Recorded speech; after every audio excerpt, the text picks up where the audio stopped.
Hello दोस्तों, कैसे हो आप सभी लोग। आई होप आप सभी लोग ठीक होंगे।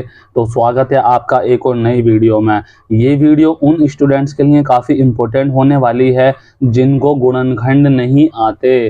तो उन स्टूडेंट्स के लिए ये वीडियो बहुत ही इम्पोर्टेंट होने वाली है जिन स्टूडेंट्स को गुणनखंड नहीं आते हैं, उन्हें नहीं पता कि कितने प्रकार के गुणनखंड होते हैं, कैसे इसे सॉल्व करा जाता है।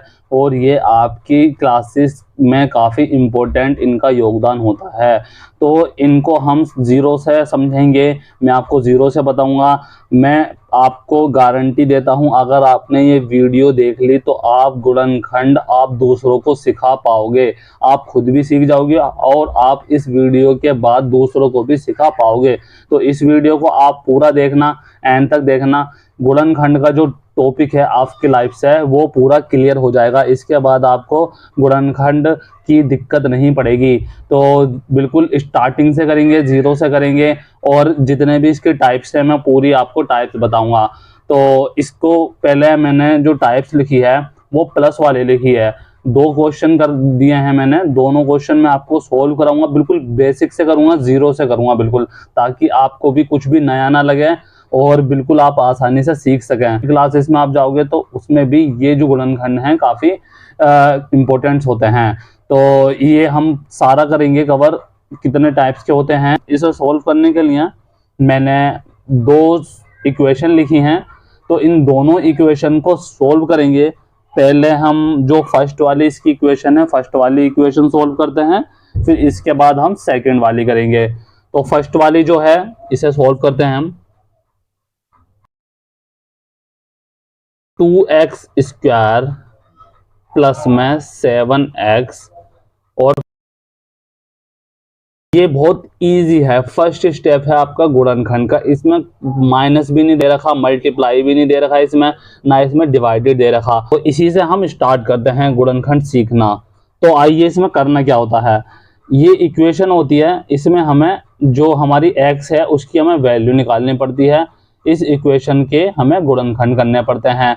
गुणनखंड का मतलब हो गया इसके खंड करने पड़ते हैं, इसे तोड़ना पड़ता है। तो तोड़ेंगे कैसे आप। अब आप देखोगे एक्स स्क्वायर जो है ये द्विघाती समीकरण है। आपको पता होगा एक्स की पावर 2 है, एक्स की जो पावर है 2 है, तो उसका मतलब है द्विघाती समीकरण। ठीक है। अब एक्स स्क्वायर के साथ में जो भी नंबर होता है, तो यहाँ पर 2 है, उसको हम जो एक सी नंबर होता है उससे हमें मल्टीप्लाई करनी पड़ती है। तो आप देखोगे ये हमारी इक्वेशन है, ये बन रही है ए एक्स स्क्वायर प्लस में बी एक्स प्लस में सी। ये एक इसका रूप है इस इक्वेशन का। तो हमें पहले ए की जो मल्टीप्लाई करनी पड़ती है वो सी में करनी पड़ती है, इसकी मल्टीप्लाई हमें इसमें करनी पड़ती है। ठीक है। अब 2 की हम मल्टीप्लाई 6 में करेंगे तो यहां पर आ रहा है 12। ठीक है। अब जो हमारा 12 आ रहा है, मतलब जो मल्टीप्लाई करने पे आंसर आ रहा है, उसके हमें फैक्टर करने पड़ते हैं। तो आपको फैक्टर आते होंगे। ठीक है। इसके खंड करने पड़ते हैं। तो 12 के हम अगर फैक्टर करेंगे तो सबसे छोटी संख्या से करते हैं, 2 से करेंगे, 2 छिक्का 12, 2 तिया 6 और 3 एकम 3। ठीक है। ये इसके फैक्टर आ गए। तो 12 को हम ऐसे लिख सकते हैं, 2 इंटू में 2 मल्टीप्लाई 3, 2 गुणा 2 गुणा 3, ऐसे हम 12 को लिख सकते हैं। ठीक है। अब हमें 12 के जो फैक्टर आए हैं वो ऐसे आए हैं। अब आप देखोगे यहाँ पर क्या निशान है, कौन सा चिन्ह है, प्लस का चिन्ह है। तो हमें ये चिन्ह देखना पड़ता है, प्लस का है। तो अब हमें इन जो नंबर हैं 3, इनको हमें इस प्रकार लिखना है कि जो जोड़ने पे 7 आ जाए और गुणा करने पे 12 आ जाए, ऐसा लिखना है हमें। तो आप देखोगे 2 दूनी 4, ये हो गया 4 और गुणा 3। अब 4 और 3 को अगर जमा करेंगे, प्लस करेंगे तो 7 आ रहा है, और अगर गुणा करेंगे तो 12 आ रहा है। तो हमें साइन के अकॉर्डिंग देखना है, साइन के अकॉर्डिंग। तो यहाँ पर प्लस है ये कोई भी आपको कहीं यूट्यूब पे नहीं मिलेगी वीडियो में। ये जो चीज़ मैं बता रहा हूँ आपको, ये बहुत आसान सी चीज़ है। इससे आप कोई सा भी आपको क्वेश्चन दे दो आपके सामने, वो आप कर सकते हैं। तो यहाँ पर जो जमा का चिन्ह है, प्लस का साइन है यहाँ पर, तो उसी को हम यहाँ पर प्लस करेंगे। अगर यहाँ माइनस का होता तो हम माइनस करते कि ऐसी कौन सी संख्या है जो गुणा करने पर 12 आ जाए और माइनस करने पर 7 आ जाए। अब यहाँ प्लस है तो प्लस करेंगे, तो 4 और 3 जोड़ के 7 आ रहा है और गुणा करने पे आ रहा है हमारा 12। ठीक है, अब हम 7x है, इसको मैं 4x और प्लस में 3x लिख सकता हूँ। 4 को क्योंकि मैं जोड़ूंगा तो 7x हो जाएगा और गुणा करूंगा तो 12x हो जाएगा। ठीक है, अब इसे आगे मैंने करा तो 2x² मैंने एज इट इज लिखा और प्लस में 7 को मैंने लिख दिया 4x और प्लस में 3x और प्लस में 6। ठीक है, कुछ नहीं करा मैंने, बस फैक्टर करे। फैक्टर करने पे जो मैंने बताया था आपको, 7 को मैंने 2 उसमें डिवाइड कर दिया, 2 पार्ट में मैंने इसको तोड़ दिया।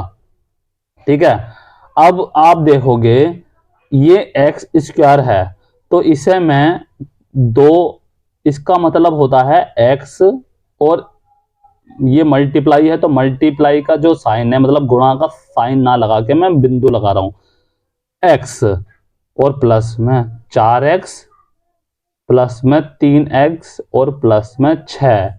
अब इन दोनों में आपको इन दोनों में से कॉमन लेना है, जो इन दोनों में कॉमन आ रहा है, और इन दोनों में से भी कॉमन लेना है जो आपका आ रहा है। इन दोनों में से आप देखोगे क्या कॉमन आ रहा है, x जो है इसमें भी है, x जो है वो इसमें भी है। ठीक है, और 4 जो है, मैं 4 को 2 इंटू में 2 लिख सकता हूँ। हाँ जी, लिख सकते हैं। तो 4 को मैं नीचे करके बताता हूँ ताकि आपको बहुत आसानी से समझ में आ सके। मैं आपको बहुत इजी स्टेप बता रहा हूँ ताकि आपको इन फ्यूचर कोई भी दिक्कत ना रहे। इसे भी मैंने 3 इंटू 2 में डिवाइड कर दिया। ठीक है, 6 को मैं ऐसे लिख सकता हूँ 3 इंटू 2 में, और 4 को मैंने 2 इंटू 2 लिख दिया, 2 गुणा में 2। अब देखोगे 2x इसमें भी है, 2x इसमें भी है। ठीक है, अब मैंने इन दोनों में से ये जो पूरा है, इनमें से मैंने 2x कॉमन ले लिया। अब कॉमन ले लेते हैं तो हम ब्रैकेट लगा लेते हैं, ब्रैकेट मैंने लगा दिया। ब्रैकेट लगाने के बाद अगर मैंने 2x ले लिया कॉमन, तो यहाँ पर सिर्फ बचा x, तो यहाँ पर मैंने x लगा दिया। अब प्लस है, प्लस मैंने एज इट इज लिखा।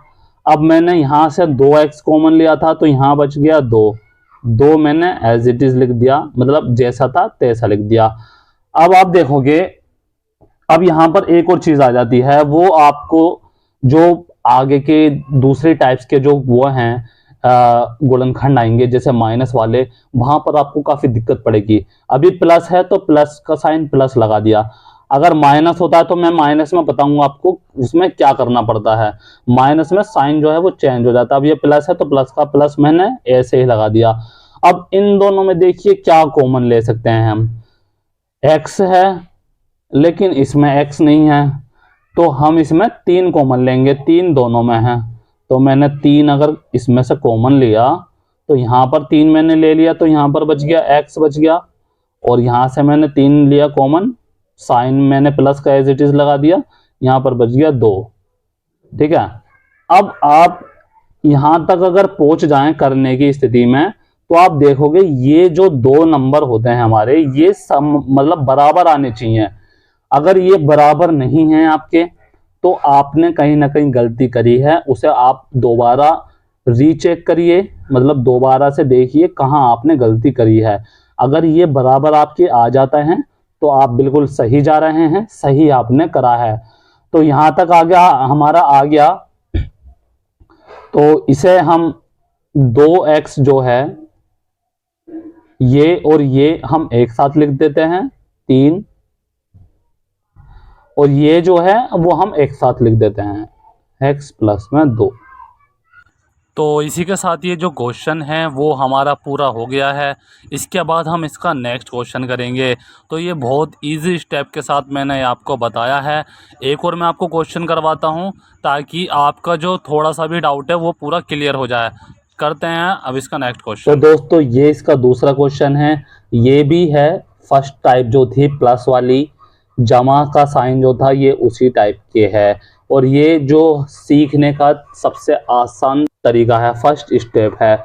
इसके बाद हम इसकी नेक्स्ट जो है उसके टाइप्स करेंगे, दूसरी टाइप्स करेंगे। तो वो भी मैं वीडियो आपकी डालूंगा नेक्स्ट जो टाइप है इसकी। लेकिन उससे पहले आपको ये जो है वीडियो देखनी पड़ेगी और वो मैं 1 बाय 1 डालूंगा, आप वो भी देखना।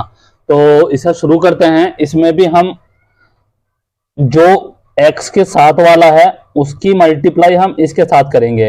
अब इसे भी मैं अगर ऐसी फॉर्म में लिखता हूं ए एक्स स्क्वायर प्लस में बी एक्स प्लस में सी, तो देखोगे मैंने बताया था a की मल्टीप्लाई c में हम करते हैं। तो a इसमें क्या है, एक्स स्क्वायर के आगे कुछ नहीं है, तो आपको पता होगा एक्स स्क्वायर के आगे कुछ नहीं होता तो हम 1 मानते हैं। ठीक है, तो मैंने 1 मान लिया। अब c क्या है हमारा 15 है, तो c की 15 लिखेंगे तो 15 आ जाएगा। तो 15 की मल्टीप्लाई हम 1 में करेंगे तो हमारा 1 ही आंसर आएगा। अब इसके हम फैक्टर करते हैं साइड में। 15 के हम फैक्टर करेंगे तो 3 से करेंगे, 3 पंजे 15, 5 एकम 5। ठीक है, ये इसके फैक्टर आ गए। अब मैं 15 को 3 गुणा में 5 लिख सकता हूं, सॉरी 15 को 3 गुणा में 5 लिख सकता हूं मैं, क्योंकि 5 या 15 ही होता है। अब आप देखोगे मैं अगर 2 5 और 3 को जोड़ता हूं तो मुझे 8 मिल रहा है, और अगर मैं गुणा कर रहा हूं तो 15 मिल रहा है। तो मैं 8x जो है मैं उसे 5x प्लस में 3x लिख सकता हूं। तो मैंने एक्स स्क्वायर जो है वो एज इट इज लिख दिया, मैंने जैसा था वैसे लिख दिया, और प्लस में। अब आप देखो इसमें ना ब्रैकेट लगा लो, 8 को मैं 5 प्लस में 3 लिख सकता हूं, और x जो है मैंने भारी ले रहने दिया। ठीक है, और 15, 8 को मैंने बस 5 और 3 लिख दिया। इससे बहुत इजी तरीके से हो जाएगा, बिल्कुल ना के बराबर आपके गलती के चांसेस रहेंगे इसमें। तो एक्स स्क्वायर मैंने एज इट इज लिखा, अब प्लस में। अब ये ब्रैकेट है इसे आप खोल दो, x जो है इसकी अगर गुणा करूंगा 5 की x में तो 5x हो जाएगा, और 3 की x में करूंगा तो ये हो जाएगा 3x, और प्लस में 15। ठीक है, अब इसमें वही करेंगे, हम इन दोनों में से कॉमन लेंगे और इन दोनों में से कॉमन लेंगे। तो उसके लिए मैं आपको बता दूं, एक्स स्क्वायर को मैं लिख सकता हूं x और गुणा में x। ठीक है, गुणा का साइन है ये, कभी से भी आप x समझ लो, x नहीं है गुणा का साइन है। तो x गुणा में x प्लस में 5 गुणा में x और प्लस में 3 गुणा में x और प्लस में 15 को मैंने लिख दिया 3 गुणा में 5। ठीक है, अब इन दोनों में से आप देखो क्या कॉमन आ सकता है इसमें। इसमें x कॉमन, इसमें x है और इसमें भी x है, तो हम x जो है वो कॉमन ले लेंगे। ठीक है, अब क्या बच गया, अंदर मैंने x ले लिया तो एक x बचा, 2x थे, एक x बचा तो x मैंने लिख दिया। अब प्लस में x ले लिया तो मैंने 5 बचा, 5 मैंने लिख दिया। अब प्लस प्लस इसकी हम साइन देखते हैं, अगर यहाँ माइनस है मान के चलिए तो प्लस माइनस माइनस, यहाँ पर माइनस साइन आ जाता। वो आगे की जो मैं वीडियो डालूंगा उसमें क्वेश्चन कराऊंगा तो आप उसमें समझ सकेंगे अच्छे से। लेकिन अभी क्या है, प्लस है यहाँ पर, तो प्लस प्लस प्लस आ जाएगा यहाँ पर। ठीक है, तो यहाँ पर क्या कॉमन है, 3 कॉमन है। आप देखोगे तो 3 मैंने ले लिया, यहाँ भी 3 है यहाँ भी 3 है, तो 3 मैंने लिया। यहाँ पर क्या बचा, x बचा, और प्लस मैंने प्लस लगाया। अब यहाँ से 3 गया तो यहाँ क्या बचा 5, तो यहाँ पर आ गया 5।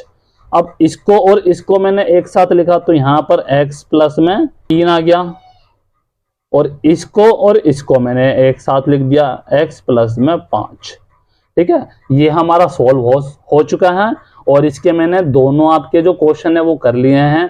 तो इस वीडियो को आप लाइक कर देना, सब्सक्राइब कर देना, कमेंट कर देना और अपने दोस्तों को शेयर करिए जिसको गुणनखंड नहीं आते हैं। ये बहुत बेसिक से बताया मैंने, जीरो से बताया है।